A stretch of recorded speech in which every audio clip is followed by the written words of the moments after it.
This video is brought to you by Against the Flow of Mississippi. Against the Flow of Mississippi is a book about Jake Fayard, a Marine veteran who is unhappy with the political machine running the state of Mississippi. He decides to fight the corruption from the inside. Jake will face more challenges than he ever has and will stand up for what he thinks is right. His notoriously hot temper will push him to the edge of murder, along with his friend and brother Kobe Barhanovich. Together, they will fight the system and give the power back to the citizens of Mississippi. Against the Flow of Mississippi was written by Anthony Oksenholt and was published by Oksenholt Biloxi Publishing, LLC. A link to the book will be placed in the description below. Yeah, this a revolution in our time. Everybody's fighting, change coming, yes. That's why it's an acronym for riot. Everybody has a voice. Don't you dare stay silent. If you say nothing, you are an accessory to violence. They've had their say. Seems like they've had that kind of say around here for too long. Look, I had to stand up for myself alone. I went in there to remind them that somewhere in this world there's still a little law and order left. To let them know in the only kind of terms that their kind understand is that they can't bribe or threaten their way out of what they did. Let them do this to me and get away with it, and you give them the eternal right to do the same damn thing to any one of you.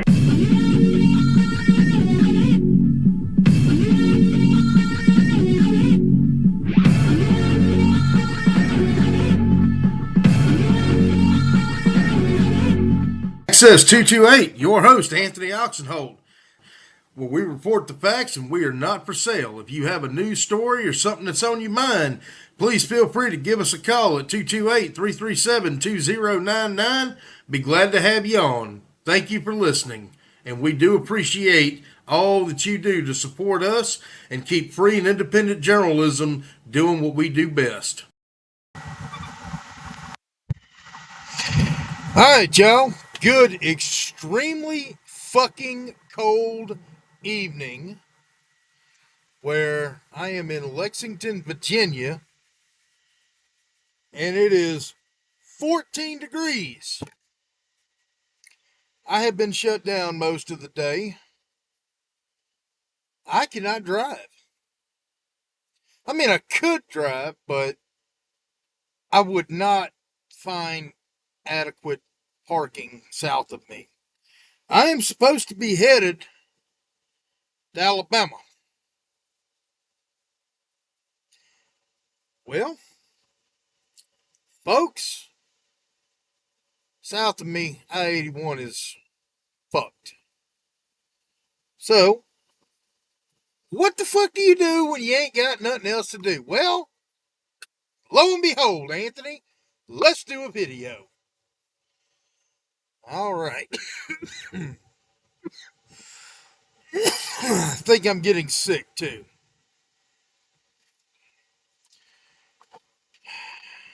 You'll notice, drinking water.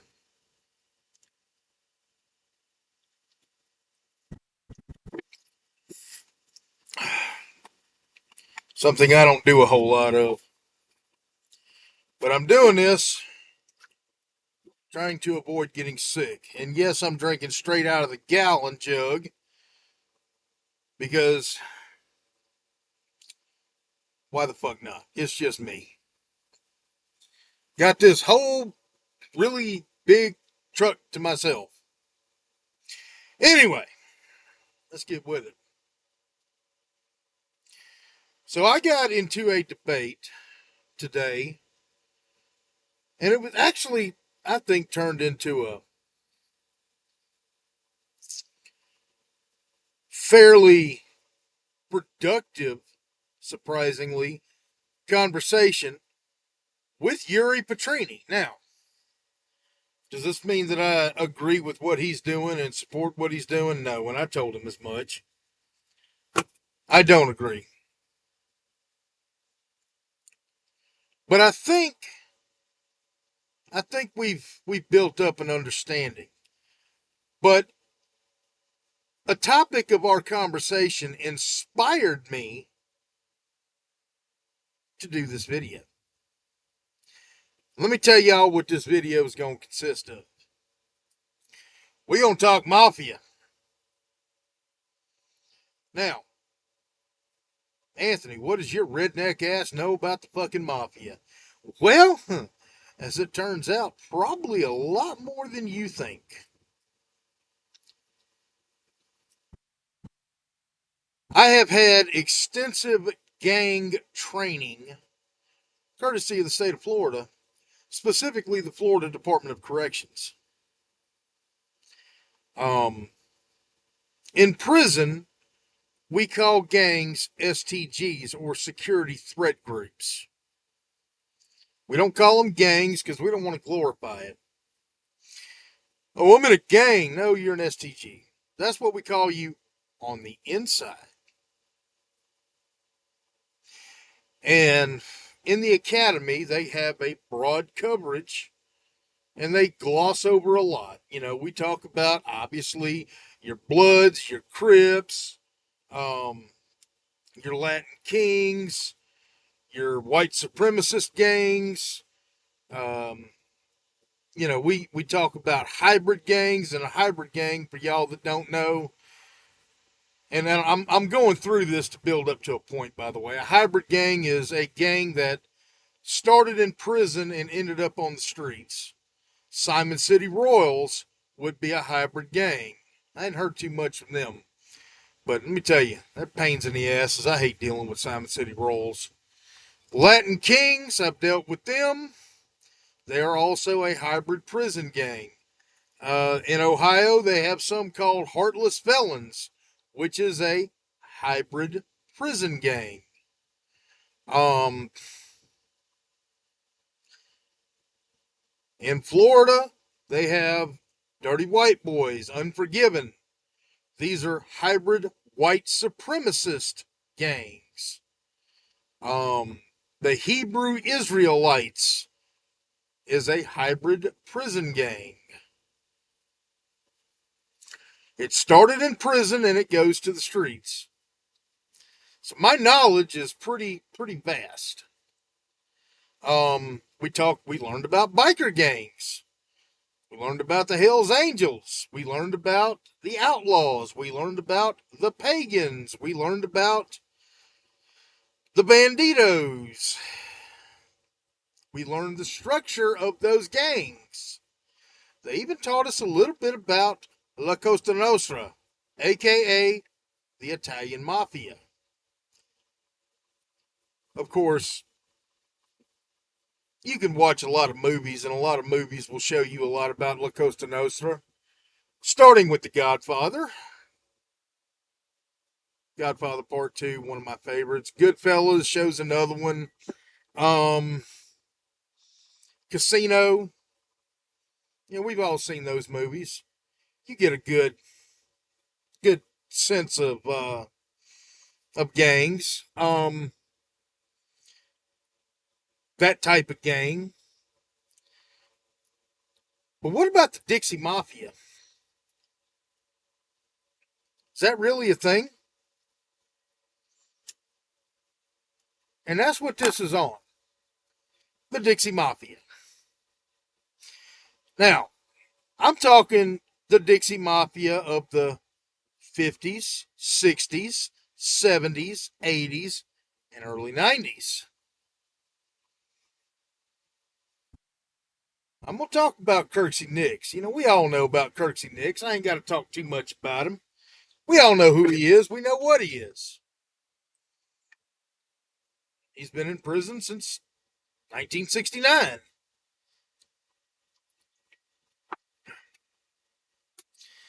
And yes, he's still alive today and still in federal prison. Let's find out exactly where Kirksey Nix is. Let's pull up Bureau of Prisons. Let's see. Federal inmates by name. Kirksey. Last name. Nix. And let's do a search.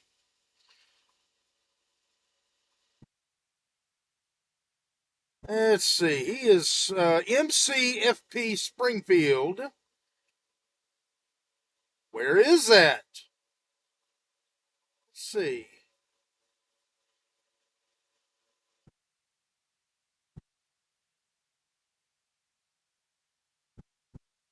That is in Springfield, Missouri, is where he's at now, doing his time.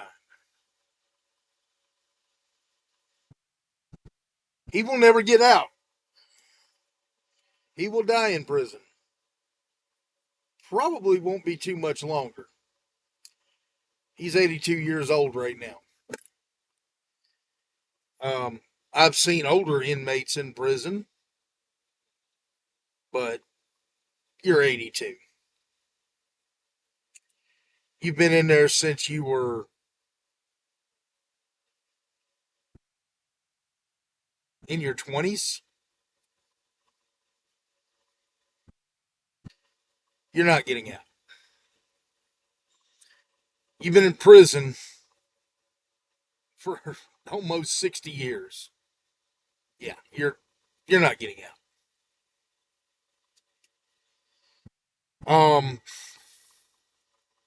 And if he's ever released from federal prison, he's going to do the rest of his time in Mississippi. It's just the way it is. Anyway, that being said, let's talk about the Dixie Mafia. What is the Dixie Mafia? Well, the Italian Mafia, when you become a real member, a made man, you have a ritual that you go through.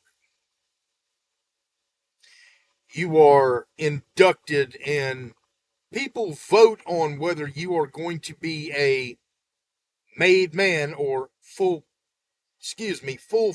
member. So if you are a full-fledged member, the ritual that you're going to go through is you're going to swear an oath in blood, prick your trigger finger, put the blood on a saint, burn the saint. The saint would be a card with a saint on it, whatever.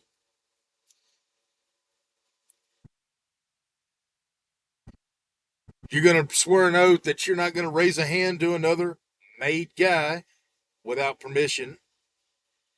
You're not going to screw around with another fellow made guy's wife. You're not going to snitch to the police.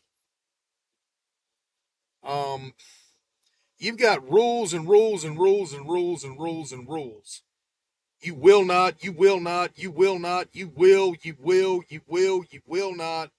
Your highest honor or your highest obligation is to your family, and your family is whatever guys just made you a full-fledged member. Not your mama, not your daddy, not your grandparents, not your brothers that are blood brothers, not your sisters, not your kids, not your wife. The people who make up this crime family, this is who you are loyal to. More so than your own blood family. If it comes down to them giving you an order to do something and you attending your mother's funeral, you will do what your obligation to those people say you are going to do. Period.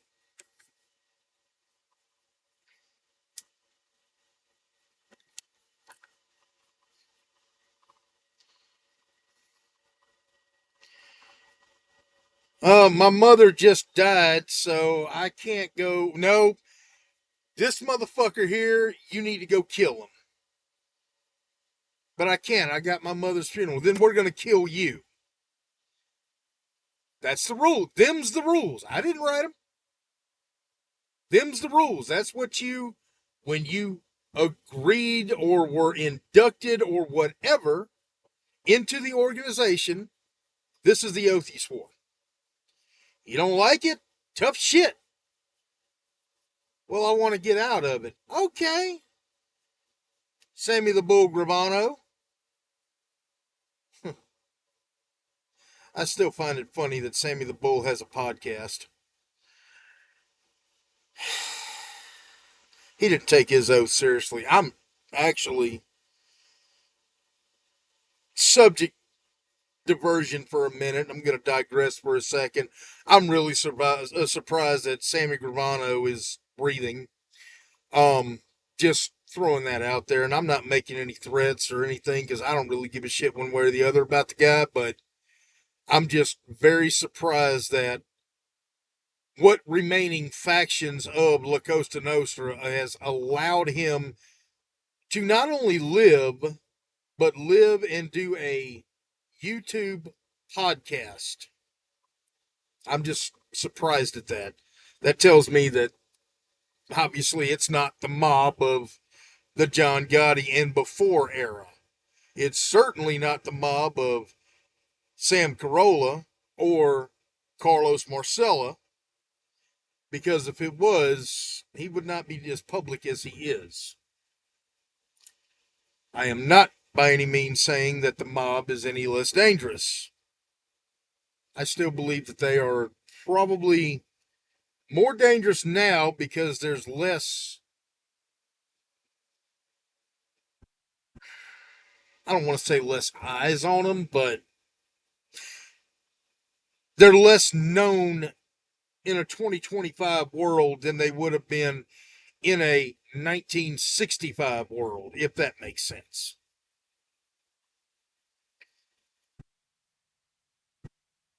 But I still wouldn't fuck with them.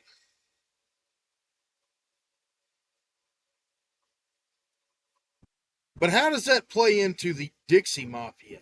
Well, the Dixie Mafia is not a mafia. The Italian Mafia, what I call a traditional mafia, is the Italian Mafia. I know there's the Russian Mafia, there's the Irish Mafia, there's, the Mexican Mafia. All these ethnic groups have their own mafias. But when I think mafia, I think John Gotti. When I think mafia, I think Carlos Marcella. I think Sam Carolla. I think the Don. I think pinky rings and, dark casinos and, you're going to go in there and you're going to kiss the ring of the Godfather and you're going to ask permission to speak with him from about 4 or 5 people before you get next to him. And maybe you'll get an audience, or maybe you'll get killed. That's what I think of when I think of the mob. The Dixie Mob, however, first off, there were more than one. How many Dixie Mafias can I think of off the top of my head? Well, you have Biloxi. Biloxi's probably the most well known. But is it really? What about Phoenix City, Alabama? What about Arkansas? Even down in Florida, they had a Dixie Mafia.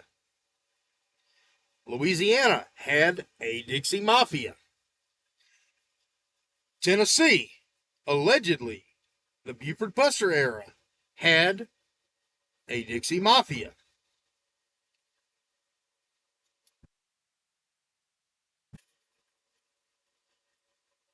Were they in competition with each other, such as the Five Families? Maybe.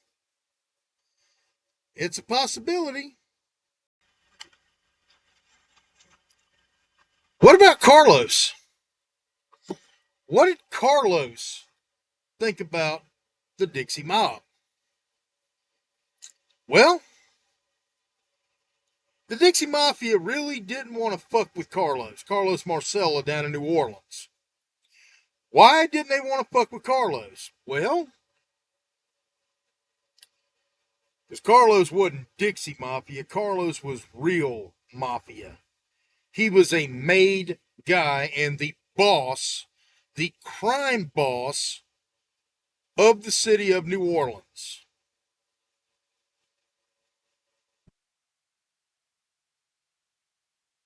think he was with the Lucchese family. I could be wrong on that. But I want to say he was with, and again, I haven't really researched Carlos Marcello. I do remember that he was friends with my grandma and my grandfather. Um, I do remember that Biloxi paid a tribute from the gambling that was going on, free legal casinos, to Carlos because my grandfather was a bag man and took him his cut.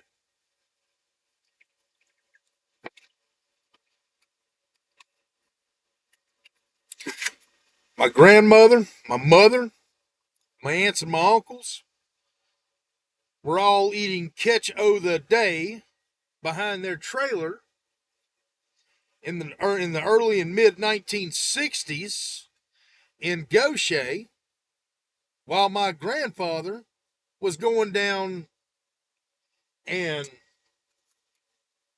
eating lunch at fucking Brennan's or breakfast at Brennan's.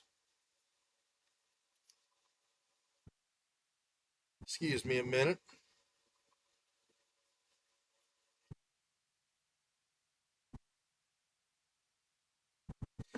Eating breakfast at Brennan's and, lunch at Galatoire's with Carlos when he would walk up and hand him an envelope. True story. True story. My grandfather, by the way, was Deputy Bill Allen, who was a Harrison County Deputy Sheriff from 1950 to 1985, and was a dishonor to the badge that I would later wear. I have zero nice things to say about my corrupt piece of shit, dearly departed, unfortunately not spending the next fucking millennium picking cotton at fucking Parchman like he fucking deserved. Grandfather. There is zero redeeming qualities about him. None. He was a rapist. He was a racist. He was a murderer. And that's the nicest things I could say about him. But I digress. Sorry, talking about him just puts me in mind of every dirty fucking cop and CO I've ever come across. I put them all in the same fucking category. Anyway, the Dixie Mafia, back on the wrench here since I got sidetracked. Thinking about that sorry bastard. The Dixie Mafia was not even they didn't name their gang the Dixie Mafia, which is why there were so many of them.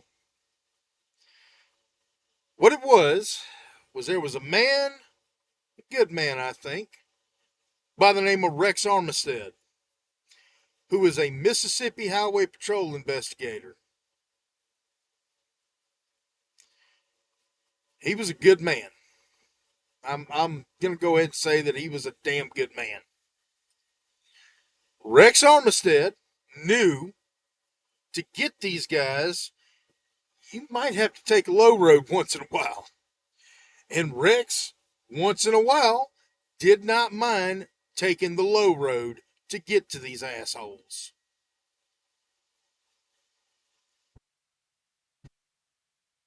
I'm not saying I agree with his methods, but I certainly understand them. I've often said that cops don't follow the law by breaking it. I'll make an exception with Rex because he had to. Anyway, back then they were just called traveling criminals. And they were. Kirksey Nix. He left Oklahoma, he left Oklahoma because it was join the Air Force or go to jail. He came down, he went to Keesler, got stationed at Keesler, served his time, got an honorable discharge. Then he decided to start traveling and doing crime. He would travel to Texas, to Georgia. He traveled back to Oklahoma, Arkansas. He'd go all over the South committing felonious crime. Murdered a bunch of people in Louisiana. The guy had no problem killing. Well, he had his band of merry assholes with him.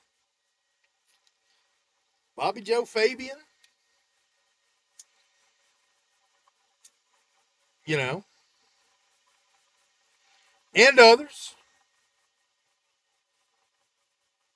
There's been books about him.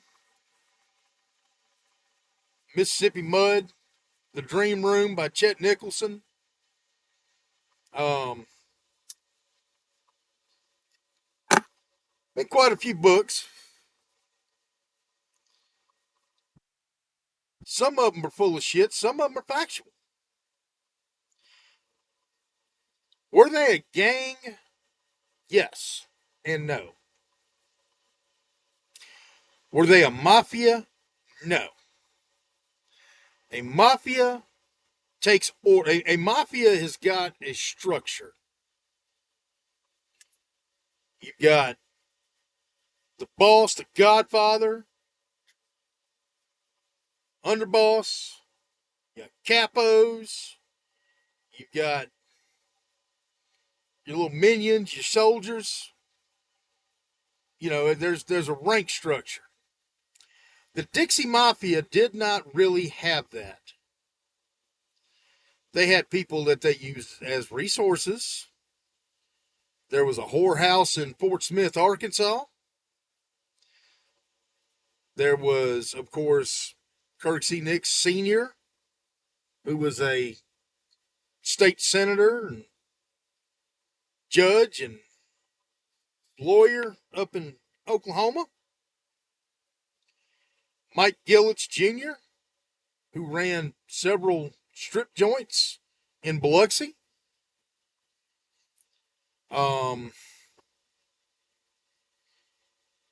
They had resources. They had support people. But they weren't really a gang, because a gang, you know, if I'm going after the Bloods and I'm a Crip and I hit a Blood being a Crip, the Bloods are going to come after me. They didn't have that loyalty to each other, except when it came to not talking to the police.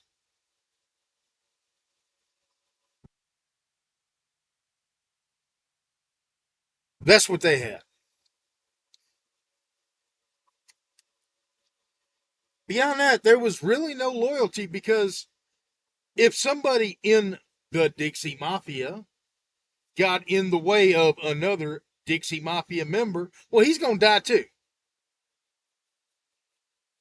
There was no honor among thieves, if you will.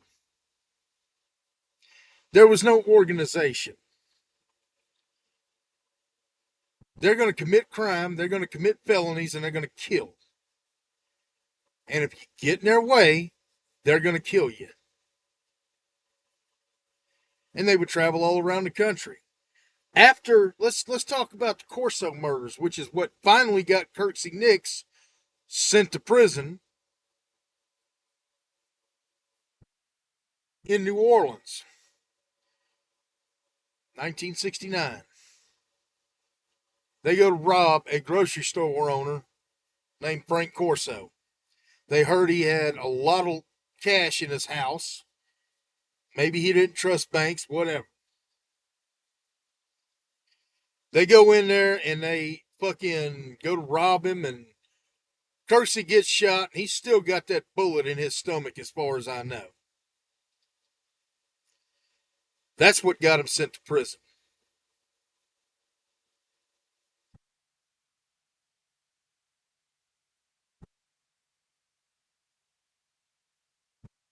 While he was in prison, he was able to, he was trying to buy his pardon. Edwin Edwards, former four-term governor of Louisiana, was known for selling pardons. That's what got him busted and why he went to prison himself. Believe they hit his ass under RICO.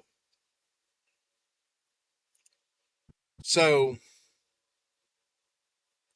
but he was a very popular governor.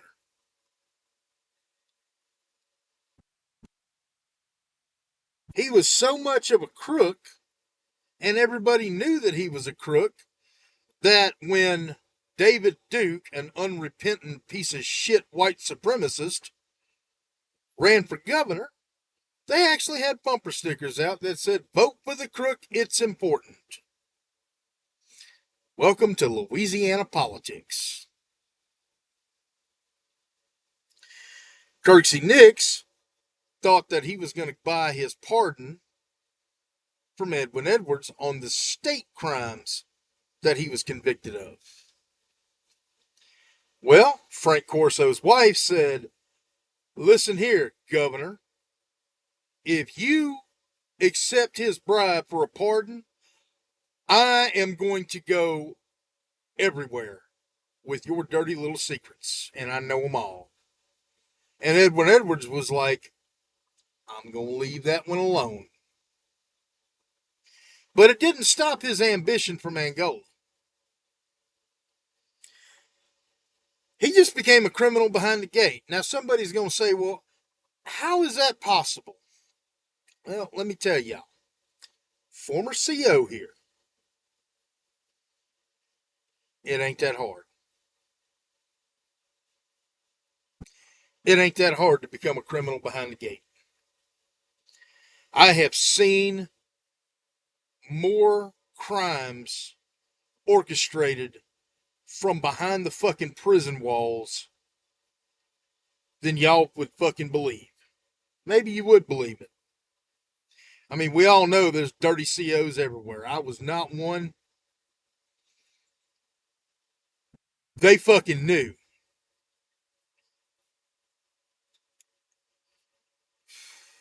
Tell y'all how clean I am. I had a convict walk up to me one time when I was at Century Correctional Institution. Right before I made sergeant and went down to Miami. Century's up in northwest Florida. It's about 40 miles north of Pensacola, really close to the Alabama line. Matter of fact, I was living on the grounds of the prison, and everything I did, Walmart, all that stuff, I did in Alabama. Only thing I did in Florida was live and buy groceries, because Florida ain't got no grocery tax. But if I had to go to Walmart, it was 40 miles to Pensacola, or I could drive 15 miles to Atmore, Alabama, or 20 miles to Bruton, Alabama. If I wanted to go eat at a Chinese restaurant, I'm going to Bruton. Just throwing that out there to you. So, while I was at Century, I had a convict walked up to me and offered me $50 for a pack of cigarettes. Now, this pack of cigarettes here is Lucky Strike. On the outside, on the street, you can buy them for about $5-6, depending on what state you in. That's a hell of a markup, $50, right? Guess what happened to that convict? I listened to his proposal very carefully. And as soon as he got done pitching, I looked at him and I said, okay, let me tell you what I'm fixing to do now. Reach behind me, grab my handcuffs. I said, turn around, cuff up. Huh? Turn around, cuff up. But what, Sarge? You going to confinement. And I fucking took his ass right on the medical for a pre-confinement physical. He didn't live in my dorm. He lived in another dorm. And I walked his ass right on into my dorm. He's y'all's now. Give him my cuffs back. And I wrote him a DR, which is a disciplinary report, for 9-35 for attempting to establish a relationship with an officer. Oops. Bye-bye. I believe they shipped his ass too. I've had inmates offer me $1,000 to bring in K2. Guess what that inmate got? Confinement. Cuff up. I'll listen to your proposal. That way I can document it on your DR. Bye-bye. I'm that one. And I pride myself. Unfortunately, there are COs that are not, they don't have the integrity that I do. And if I caught it, I would report it. Because, again, I'm that guy. You're not going to do your fuck shit around me. But I digress. There's a lot of people who will see the dollar signs of, oh, $50 for a pack of cigarettes? Oh, it's harmless, man. Yeah. Why do you think that inmate's willing to pay $50 for a $5 pack of cigarettes? That's currency. That's currency behind the gate, and that's a lot of it. But anyway, moving right along. So he's running his criminal enterprise from behind the gate. And he had his girlfriend, allegedly. Everything from here on out is allegedly, working in a law office in Biloxi. Again, allegedly. And then some money came up missing. Somebody took it, I don't know. And then from there, allegedly, a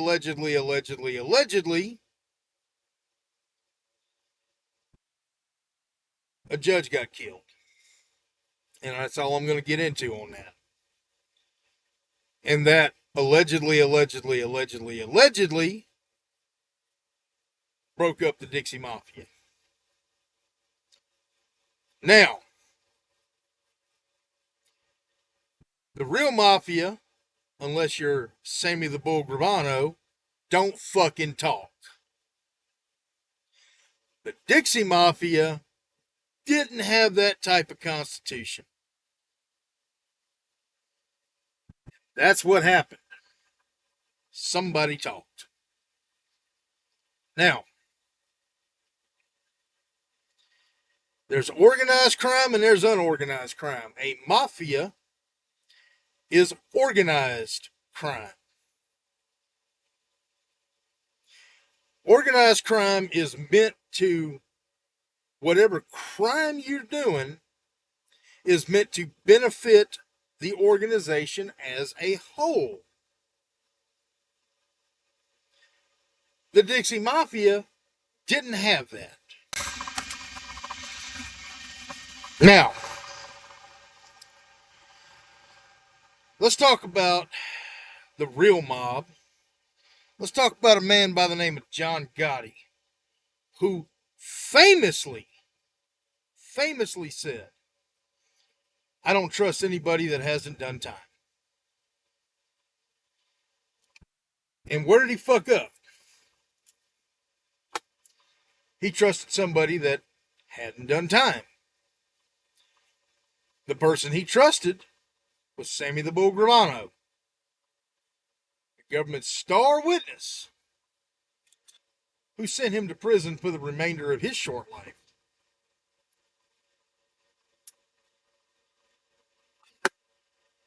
He'd been locked up, ate up full of cancer.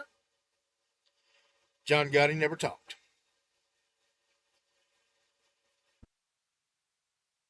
He motherfucked him to death. I have no problem with that. I respect that. The Dixie Mafia had another issue. Actually, they had the same issue. They trusted somebody who had never done time before. And those people that never did time before, when that jailhouse door slammed shut on them, and let me tell y'all something. I'm going to go ahead and give y'all a mental image. What happens when you get arrested, in case you've never been arrested before. Let me tell you what's going to happen when you come into my jail. The first thing I'm going to do is process your paperwork. Then you're going to be fingerprinted. Then I'm going to take your picture. Then we're going to go into another room. And you're going to hand me every article of clothing that you are wearing, one piece at a time, so I can go through it and make sure you don't have any contraband. Then I'm going to tell you to open your mouth and lift your tongue up and run your fingers through your mouth. At this point, I have not touched you. And you're going to stand there in front of me, dick hanging naked, doing exactly what I'm telling you to do. Then I'm going to tell you to reach down, grab your dick and balls, pull them up, separate your scrotum so I can make sure you don't have anything under there. If you're a fat guy like me, I'm going to tell you to lift your fat rolls too. I'm going to then tell you to run your fingers through your hair and make sure nothing falls out. And then the next thing I'm going to do is tell you to face away from me. And I'm going to tell you to spread your feet about shoulder width apart, bend forward at the waist, squat, and cough as hard as you can. And I don't want to hear, I want to hear, and we're going to see if anything falls out. Then I'm going to hand you your county or state issued clothes, not what you came in with. If you're wearing white underwear and white socks, I'll let you keep those, depending on the policy of the department.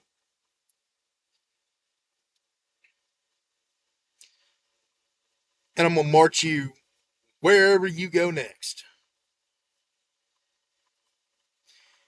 Doing that to somebody for the first time that's never had that done to them is going to fuck with their head.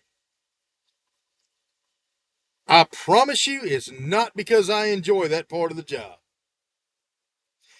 Though I have done it literally thousands, probably tens of thousands of times,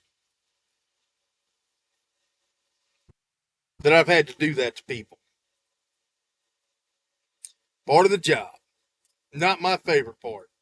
I don't like looking up your asshole any more than you like me looking up your asshole. And if you do like me looking up your asshole, well, get the fuck away from me. We're going back to COVID rules, and you could stay at least 6 feet the fuck away from me. Just the way I feel.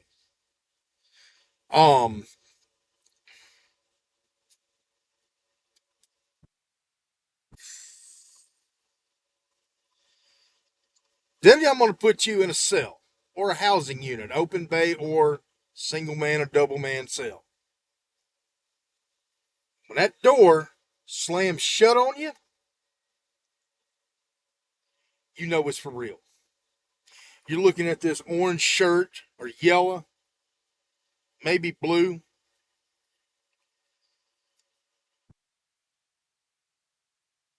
That door's shut on you. You can't go outside if you wanted to. You can't watch TV. If you're in a open bay housing unit, you may be in there with 30, 40, 50, 70, 100, 200 fucking people. Depending on how the institution's set up.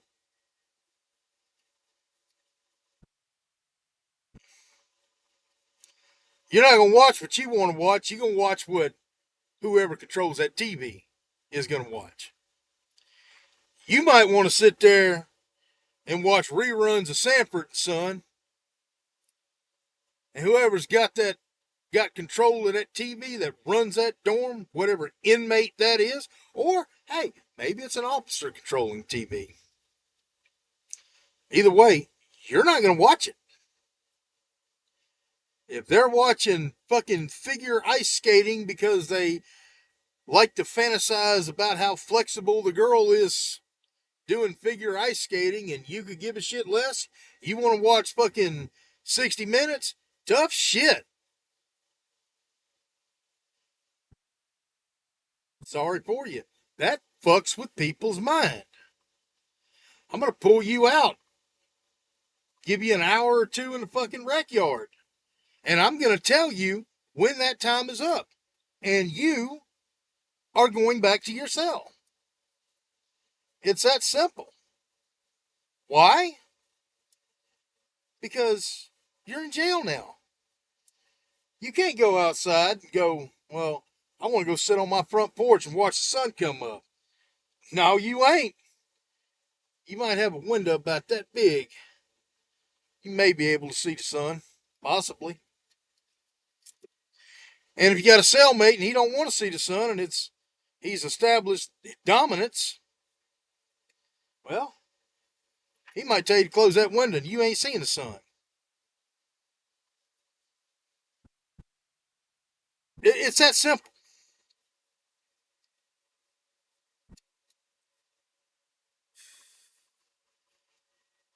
We call them straw bosses. If y'all are an old CO like me, you know what a straw boss is.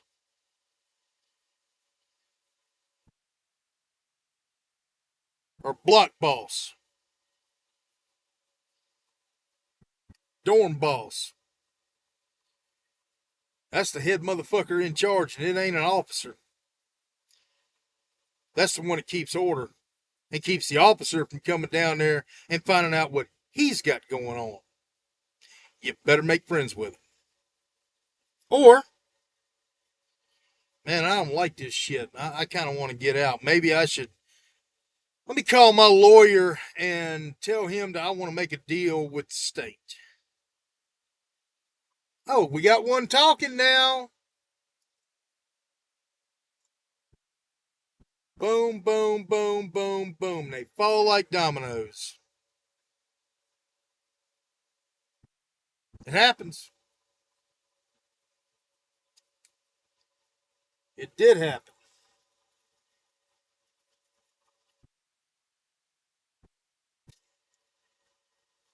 I want a shot of getting out before I die.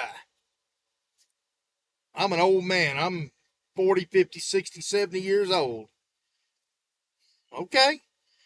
You better talk. You better sing like a canary, baby.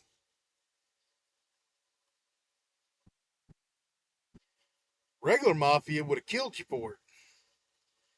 But the Dixie Mafia doesn't have that loyalty. Like I said, I'm really shocked that in 2026, Sammy the Bull Gravano is still alive and able to do what he is doing and able to walk out in public without having some very bad issues that would be hazardous to his health. The Dixie Mafia ain't that loyal.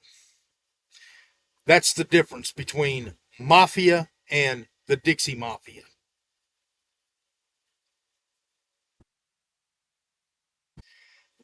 Let's go about some Dixie Mafia legend that I would like to debunk for y'all real quick.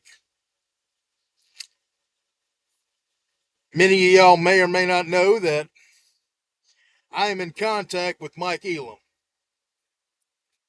Mike Elam wrote a book called Buford Pusser, The Other Story. Sorry if y'all see me moving around over here. My leg's cramping up. I'm getting old. I'm going to wrap this up so I can stand up in a minute. Buford Pusser, The Other Story, which, according to the TBI, has proven that Buford Pusser killed his wife. Kirksey Nix did not.